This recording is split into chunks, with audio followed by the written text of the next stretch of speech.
Mesdames, Mesdemoiselles, Messieurs, bonjour. Me voilà encore avec une émission en langue française. Cette fois-ci, c'est l'inquiétude que ressentent les supporters de l'équipe du Maroc à l'approche de la Coupe d'Afrique des Nations. Certains stars, certains piliers de l'équipe du Maroc, aujourd'hui, n'ont plus de temps de jeu avec leur club.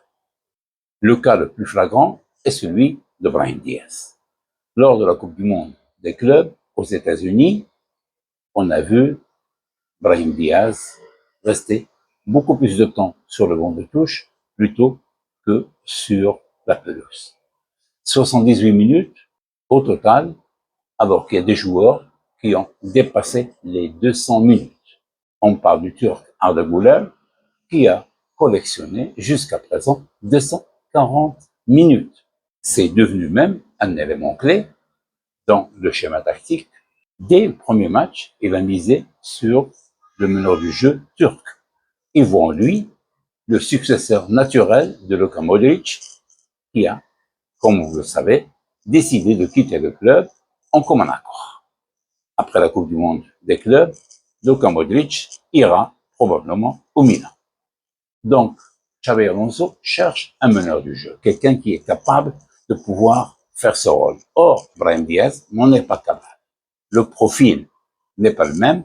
Le joueur joue beaucoup plus vers la droite, joue certes avec un pied gauche, comme c'est le cas pour l'autre, mais il y a un petit quelque chose qui lui manque. Il n'est pas dans la peau d'un meneur de jeu. Et tout ça a des conséquences. Des conséquences directes sur le joueur, qui va rester beaucoup plus de temps sur le banc de touche, ou si le Real reçoit une offre alléchante, va pouvoir le céder, soit en vente, soit en prêt. Mais qui est la victime, en fin de compte? C'est l'équipe nationale du Maroc.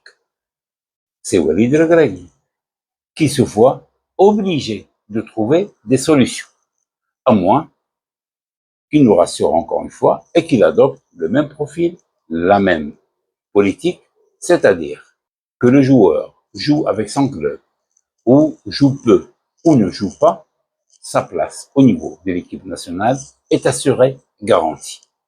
Il y a eu des expériences et des antécédents comme ça. C'est-à-dire que beaucoup de joueurs n'ont pas eu de club, où ils étaient en méforme, où ils avaient très peu de minutes, ils étaient quand même titulaires en équipe du Maroc. C'est ce que dit Walid El-Ghragui, ils ont ma confiance. Je les connais, j'ai confiance en eux, ils vont pas me décevoir. Sauf qu'on a eu pas mal de cas où tous les Marocains étaient déçus par la prestation de certains joueurs qui n'étaient pas dans le coup dès le départ. Tout le monde savait qu'ils pouvaient apporter rien du tout à l'équipe du Maroc, mais bon, l'insistance de l'entraîneur, c'est lui qui dirige l'équipe, c'est lui qu'on assume les conséquences. Maintenant, ce n'est plus le cas de Brahim Diaz seulement, c'est aussi le cas de Ounahi. Selon les informations, certains l'ont démenti, d'autres organes ont maintenu l'information. Il paraît que, faute de preneurs, faute de clubs qui pourraient acheter le contrat de Ounahi ou être intéressés par un prêt, Azdin Ounahi ne s'entraînera plus avec l'équipe première de l'Olympique de Marseille, mais plutôt avec la seconde équipe, l'équipe inférieure. Cela touchera de plein fouet le rendement du joueur. Mais, on l'a bien vu avec Walid, quand Ounahi n'avait pas de club, il était quand même en équipe nationale et titulaire, messieurs. D'autres cas, on les avait vus en Coupe d'Afrique des Nations en Côte d'Ivoire, et vous connaissez le résultat. Aujourd'hui, à 5 mois à peu près du coup d'envoi de la Coupe d'Afrique, chez nous, au Maroc, on est en droit de se demander quels sont les joueurs qui ont maintenu une courbe de régularité dans le rendement, qui nous ont toujours donné satisfaction, qui ne nous ont jamais déçus. Il y a une minorité. Dans cette équipe du Maroc, il y a un mixte, un mélange bizarre. Il y a des joueurs qui sont au top du niveau, au sommet de leur art.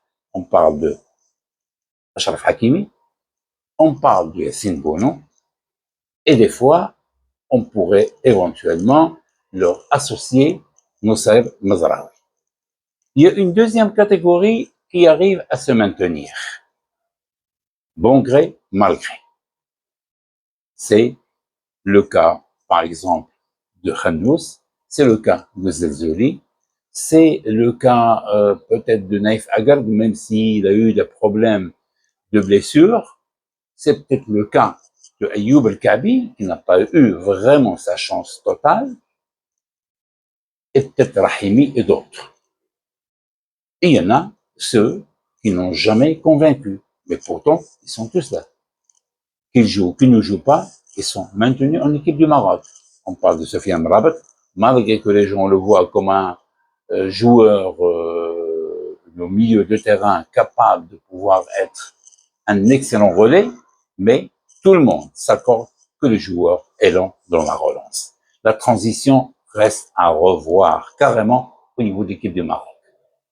Il y a d'autres joueurs, comme Youssef Nseri, qui n'arrivent jamais à convaincre. On a eu pas mal de cas au niveau central, avec Harkas. On parle aussi de Jawad Yamir, on parle de Abkar, qui n'a jamais convaincu depuis le jour où il a été sélectionné. Par contre, il y a eu certains joueurs qui n'ont pas eu le temps adéquat, nécessaire pour qu'on puisse les juger et leur donner une note valable.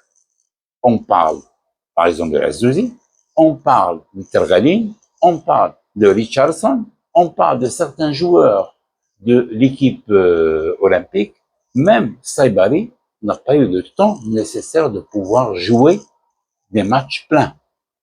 On a toujours préféré faire confiance à certains joueurs qui plaisent à Walid El-Regragui, en qui il a confiance, malgré que le rendement laisse des fois à désirer.